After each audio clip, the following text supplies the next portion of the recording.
Good morning everyone.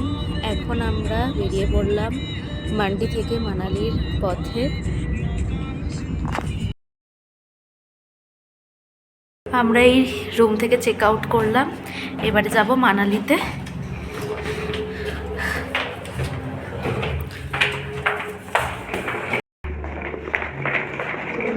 আর এই হচ্ছে আমাদের মান্ডির হোটেল থেকে সুন্দর ভিউ, পাহাড়ের নিচ দিয়ে ব্যাস নদী বয়ে যাচ্ছে।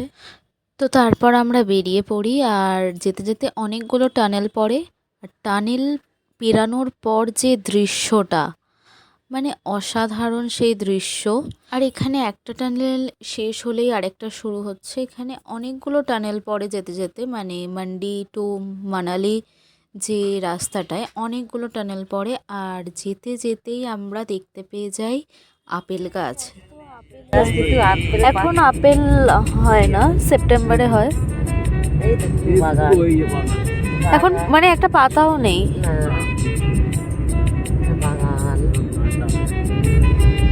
হলে কত ভালো লাগবে আপেল। তারপর আমরা মানালিতে ঢুকে যাই, আর মানালিতে যেতেই বরফের দেখা মিলে যায়। আর বরফ দেখতে দেখতেই চলে আসে হট এয়ার বেলুন। দারুণ লাগছিল বরফের মধ্যে হট এয়ার বেলুনটা, খুব সুন্দর দেখতে লাগছিল। মানালিতে টেম্পারেচার হচ্ছে -11 ডিগ্রি। জাস্ট একটা টাইমের জন্য মনে হচ্ছিল যে স্বর্গে চলে এসেছি। এত সুন্দর জায়গাটা মানালি, অত্যন্ত সুন্দর জায়গা। আর বরফে তো মানে পুরো অসাধারণ লাগছিল। -11 ডিগ্রিতে আমরা মানালিতে, তেমনও মনে হচ্ছে না। আর মানে বাড়িতে কলকাতায় যখন 12 ডিগ্রি এরকম হয় আমরা কাঁপি সেই ঠান্ডায়, আর ওখানে -11-এও আমরা বেশ আনন্দেই ছিলাম এই দৃশ্য দেখে। তো আমরা এখন ডিরেক্ট যাচ্ছি স্নো পয়েন্টে। সোলাং ভ্যালি যাওয়ার এখন কথা, কিন্তু দেখা যাক রাস্তায় কি পরিস্থিতি। যা স্নো পড়েছে দুদিন আগে, যে এখন যাওয়া যাচ্ছে না 4x4 ছাড়া। আর স্নো পয়েন্টে যাওয়ার আগে ওদের ওখানেই জ্যাকেট রেন্টে পাওয়া যায়, সেগুলো পরে যেতে হয়। কারণ নিজেদের যে জ্যাকেট থাকে সেগুলো ভিজে গেলে অনেক সমস্যা, বরফে ভিজে যাওয়ার একটা ব্যাপার থাকে। সেই জন্য আমরা ওদের ওখানেই একটা রেন্টের দোকানে যাই নিজেদের জ্যাকেট চেঞ্জ করার জন্য।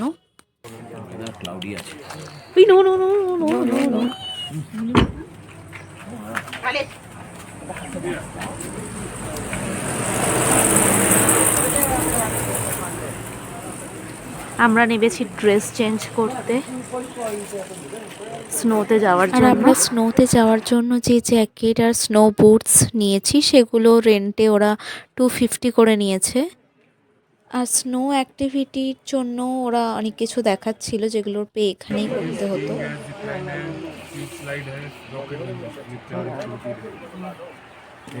তো এবার ওরা ওখানে জ্যাকেট দেয়, সব ওদের ওখানে রাখা থাকে অনেক জ্যাকেট। ড্রেস চেঞ্জ করছে স্নোতে যাওয়ার জন্য। আমিও এবার জ্যাকেট পরে নিই স্নো পয়েন্টে যাওয়ার জন্য। दोनों डालो साथ में। माँ देखिए हैं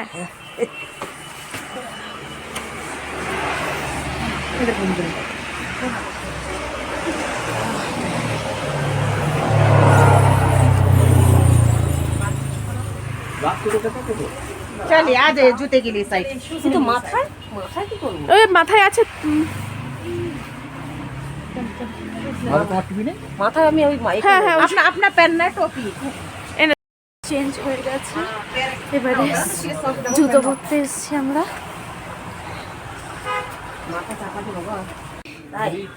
এবারে যাবো আমরা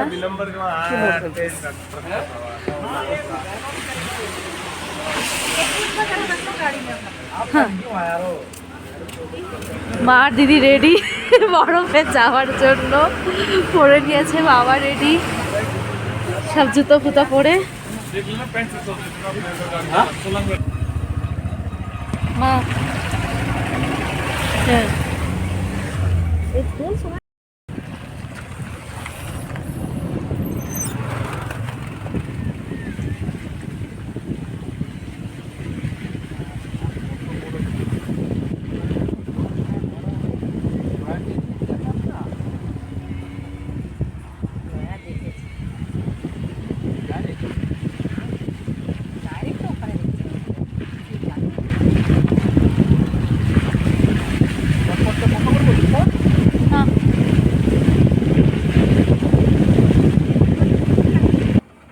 রাস্তায় স্নো কাটার দিয়ে স্নো কাটছিল, কারণ প্রচণ্ড স্নোফলস হয়েছিল 2 দিন আগে, সেই জন্য।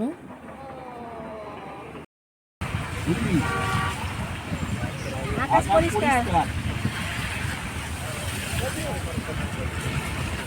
দেখ তোর নেক্সট সময় কথা বল। হ্যাঁ জয়ের মাথাটা ফাটাবো, দেখেছিস? বুঝলি, জয়ের মাথাটা গিয়ে ফাটাতে হবে। ওয়াও কি সুন্দর, তোকে ভিডিও করে পাঠাবো, ঠিক আছে?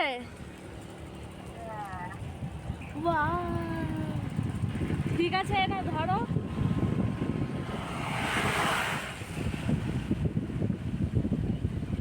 আমরা এসে গেছি স্নো পয়েন্টে, আর এত বেশি স্নোয়ের মধ্যে প্রচণ্ড স্লিপ খাচ্ছিল, অনেকেই পড়ে যাচ্ছিল। উরি বাবা, চলো জি।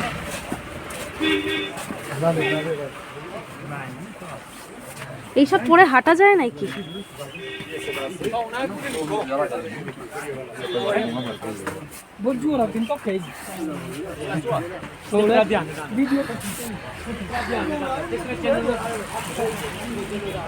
এই যে কুকুরগুলো ঠান্ডায় শুয়ে আছে কি করে কে জানে। দারুণ স্নো পয়েন্ট, দারুণ ভিউ, ফার্স্ট টাইম স্নোয়ের মধ্যে। नहीं चाहिए भाई साहब।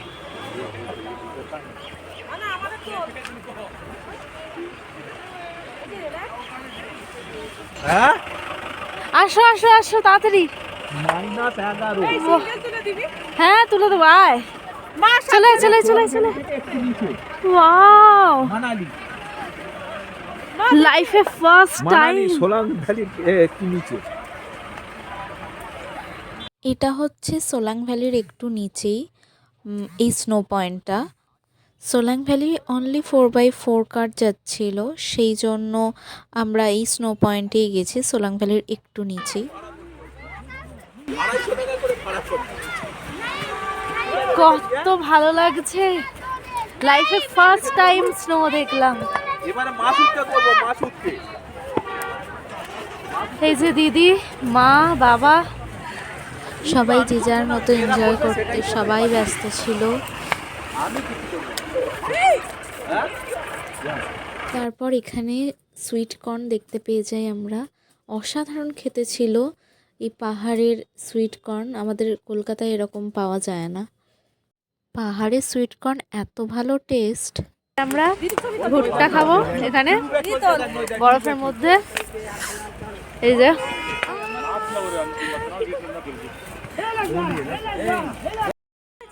এখানে এই সুইট কর্নগুলো 70 রুপিস করে নিয়েছে, বাট এগুলো একজন একজন খেয়ে শেষ করতে পারবে না, দুজনের হয়ে যাবে, এত বড় ছিল।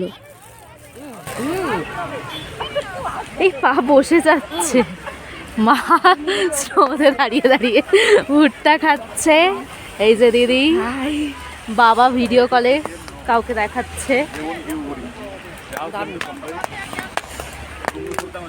ওখানটা গিয়ে তুলবো, ঠিক আছে? দাঁড়াও নিয়ে নি। তো তারপর আমরা সুইট কর্ন খেয়ে সবাই নিচে চলে যাই স্নো এর সাথে খেলার জন্য। ইনি একজন, কোথায় যাচ্ছ? এখানে ইয়াক, এখানে অ্যাক্টিভিটিস হচ্ছে, স্নো অ্যাক্টিভিটিস, স্কিনিং। ইস ওই নোংরা বরফ, নিচে কি সুন্দর নোংরা, এই নোংরা বরফ, এই নিচে আসো, নিচে ফ্রেশ আছে।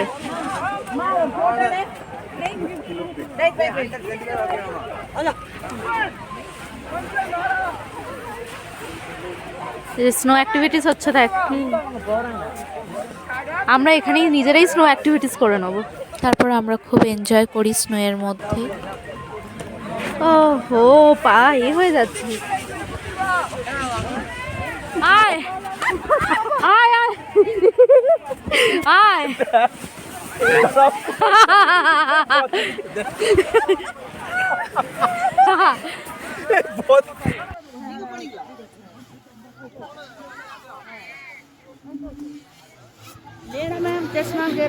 नहीं नहीं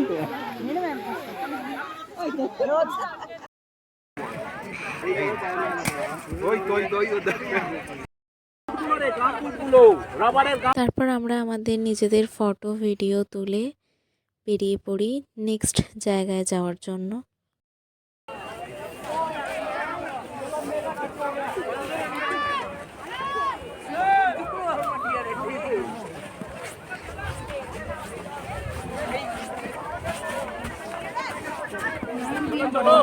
চলো হাই করো।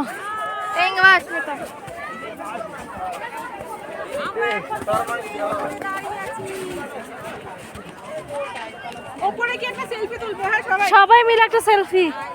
এই যে আমাদের ঘোরা হয়ে গেছে, দিদি যাচ্ছে হেঁটে হেঁটে, এদিকে মার বাবা আসছে। এবার আমরা যাচ্ছি হিড়িম্বা দেবীর পথে। এই আমরা বরফে খেলাধুলো করে যাচ্ছি হিড়িম্বা দেবী টেম্পল। খুব সুন্দর, মনে হচ্ছে স্বর্গে চলে এসেছি। পুরো অসাধারণ, ফার্স্ট টাইম স্নো দেখলাম। দিদি বল কেমন লাগছে? দারুণ প্রথম এত সুন্দর দৃশ্য আগে কোনোদিন দেখিনি, এত ভালো।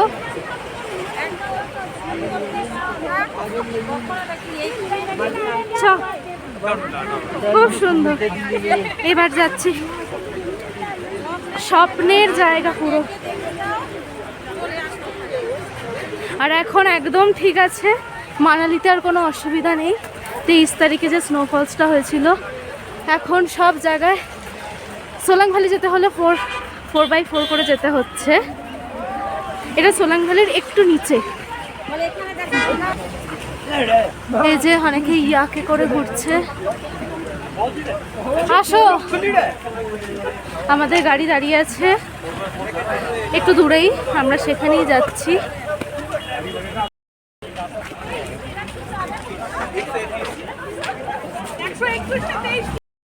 আমরা এই স্নোম্যান বানানোর চেষ্টা করছি, কিন্তু কিছুই নেই।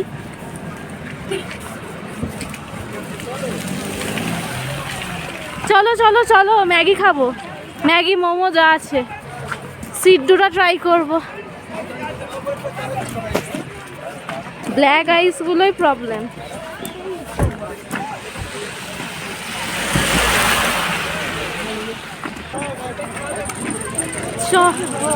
ওই দেখো চেন, চাকায় চেন লাগিয়ে যাচ্ছে। ব্ল্যাক আইস 123, 200 মিটার দূরে।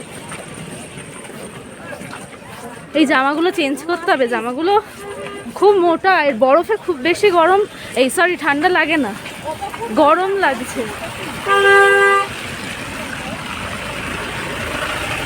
বরফে খুব বেশি ঠান্ডা লাগছে না, গরমই লাগছে, মানে গরম মানে ঠিকঠাক।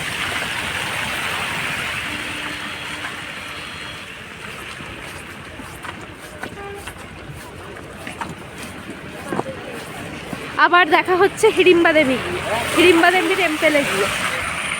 তো আজকের মতো বাই, আবার দেখা হচ্ছে নেক্সট ব্লগে। আমরা হিড়িম্বা দেবী টেম্পেলে গিয়ে কী কী করলাম সেই আপডেট নিয়ে, আর সাথে রইল আমাদের কিছু ফ্যামিলি ফটো। আমরা বরফে গিয়ে যা যা এনজয় করেছি সেই সব মেমোরিজ।